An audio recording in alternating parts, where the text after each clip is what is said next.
இது இப்போது முதலாக அவரை கொண்டு வெளிப்பட்டிருக்கின்ற ஒரு பிரச்சனை அல்ல.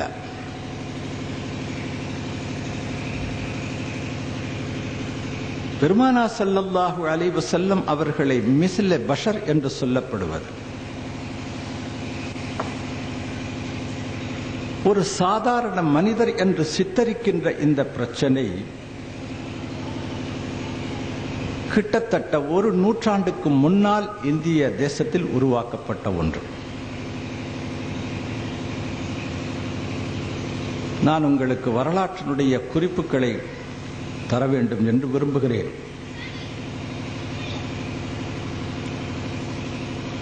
கிபி 1815 ஆண்டில்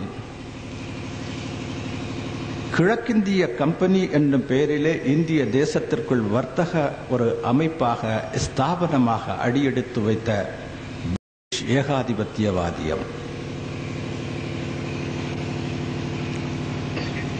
1855 இந்த தேசத்தில் அது மிக பலமாக கால் ஊன்றியது.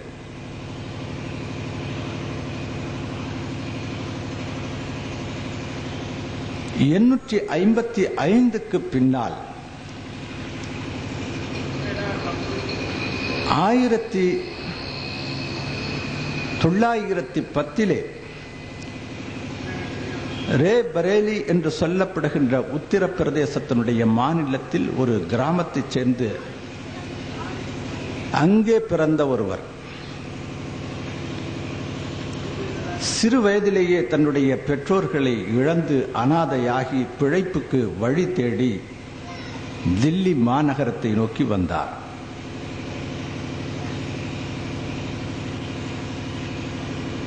வந்தவர்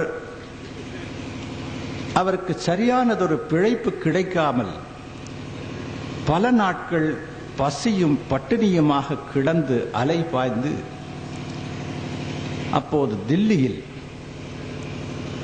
காதிரியாவினுடைய தரீகாவை சேர்ந்த மிக பெரும் ஷேக்காக திகழ்ந்து கொண்டிருந்த அல்லாமா அப்துல் அசீஸ் முஹத்தித் தெஹ்லவி ரஹமத்துல்லாஹி அலைஹி அவர்களிடத்தினுடைய மதரசாவிலே ஒரு மாணவராக சேர்ந்தார்.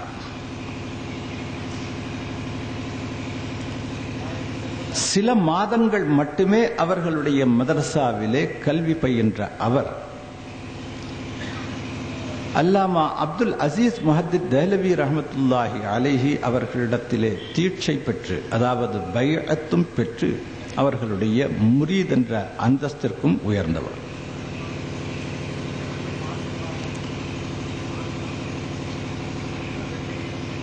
முரீது கொடுக்கப்பட்ட இவர் தன்னுடைய ஷேக்கால் தரீகாவினுடைய பாதையில் பயிற்றுவிக்கப்படுகின்ற போதனைகள் அவருக்கு வழங்கப்பட்ட போது அந்த போதனைகளை அவர் மிக கடுமையாக ஏற்க மறுத்தார் என்பதோடு அதை மிக மோசமாக விமர்சனமும் செய்தார்.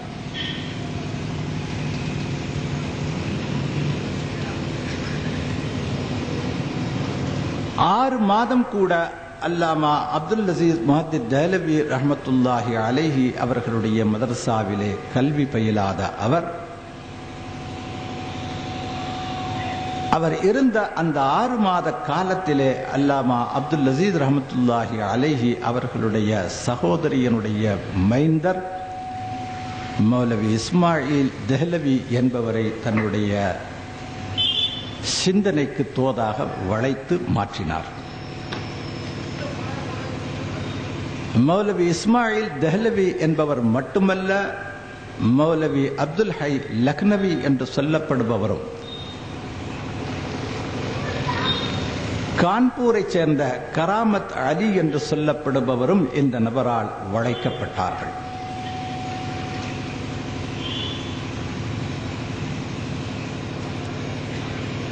இவருடைய போக்கை தெரிந்து கொண்ட அல்லாமா அப்துல் அசீஸ் ரஹமத்துல்லாஹி அலைஹி அவர்கள் அவரை தன்னுடைய மதரசாவில் இருந்து வெளியேற்றியது மட்டுமல்ல, தன்னுடைய சில்சிலாவில் இருந்தும் அவரை நீக்கினார்கள். அங்கிருந்து நீக்கப்பட்ட அவர் அப்போது தில்லியில் கூலிப்படையாக இயங்கிக் கொண்டிருந்த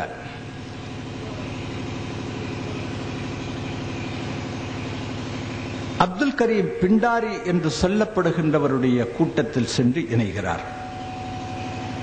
இந்த அப்துல் கரீம் பிண்டாரி என்று சொல்லப்படுகின்ற கூலிப்படை தலைவருடைய பணி, அவருடைய வேலை கூலிக்கு ஆட்களை கொலை செய்வது.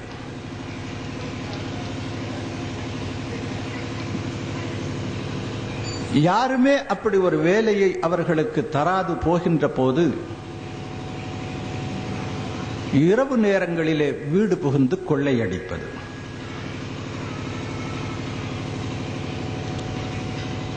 பிரிட்டிஷனுடைய ஏகாதிபத்தியவாதிகள் அப்துல் கரீம் பிண்டாரியை வைத்து பிரிட்டிஷாருக்கு கட்டுப்பட மறுக்கின்ற பல பகுதிகளை சார்ந்தவர்களை அப்துல் கரீம் பிண்டாரியை கொண்டுதான் அவர்கள் அடக்கினார்கள், அவர்களை நிர்பந்தித்தார்கள். கிட்டத்தட்ட ரேபரேலியை சேர்ந்த சையத் அஹ்மத் கான் என்று சொல்லப்படுகின்ற இந்த நபர் அப்துல் கரீம் பிண்டாரியோடு 6 வருடங்கள் வரை அவரோடு இணைந்து கூலிப்படையிலே ஒரு அங்கமாக வாழ்க்கை நடத்தினார். அப்போதுதான் பிரிட்டிஷாருக்கும் சையத் அஹ்மத் கானுக்கும் இடையில் ஏற்பட்ட தொடர்பின் காரணமாக பிரிட்டிஷார் அவரோடு 300 நபர்களை இணைத்து அவரை மக்காவிற்கு அனுப்பி வைத்தார்கள். மக்கா சென்று திரும்பியவருக்கு பின்னால்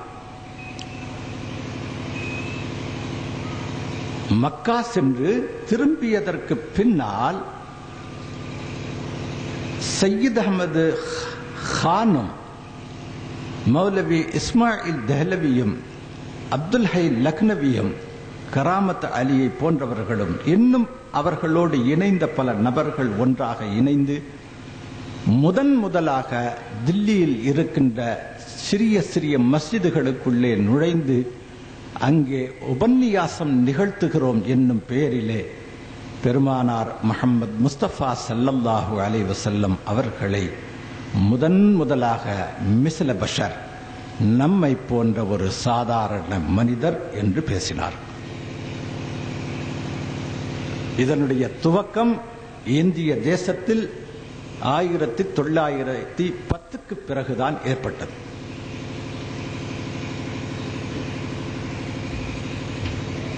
காயல்பட்டணத்திற்கு வருகை தந்து பேசிய பிஜே அவர்கள் பெருமானார் ஸல்லல்லாஹு அலைஹி வஸல்லம் அவர்களை நம்மை போன்ற ஒரு சாதாரண மனிதர் என்று பேசிவிட்டு போனார் என்று கொந்தளிக்கின்றவர்கள் சையத் அஹ்மது கானும் இஸ்மாயில் தெஹ்லவியும் அப்துல் ஹை லக்னவியும் கராமத் அலி போன்றவர்களும் இணைந்து செயல்பட்ட இயக்கம் குறித்த விஷயத்தில் இன்றும் தமிழகத்தைச் சேர்ந்த இஸ்லாமிய சமூகத்தினுடைய பெரியவர்கள் தடுமாற்றத்தை கொண்டிருக்கிறார்கள் என்பதை எண்ணுகிற போது நமக்கு வேதனையாகத்தான் இருக்கிறது. ஆனால் பெருமானார் ஸல்லல்லாஹு அலைஹி வஸல்லம் அவர்களை குறித்த மிஸ்ல பஷர் என்று சொல்லப்படுகிற, நம்மை போன்ற ஒரு மனிதர் என்று சொல்லப்படுகின்ற ஒரு பிரச்சனையை, ஒரு கருத்து மோதலுக்குரிய விஷயத்தை முதலாக இந்திய மண்ணுக்குள்ளே கொண்டு வந்து சேர்த்தவர் சையத் அஹ்மத் கான்.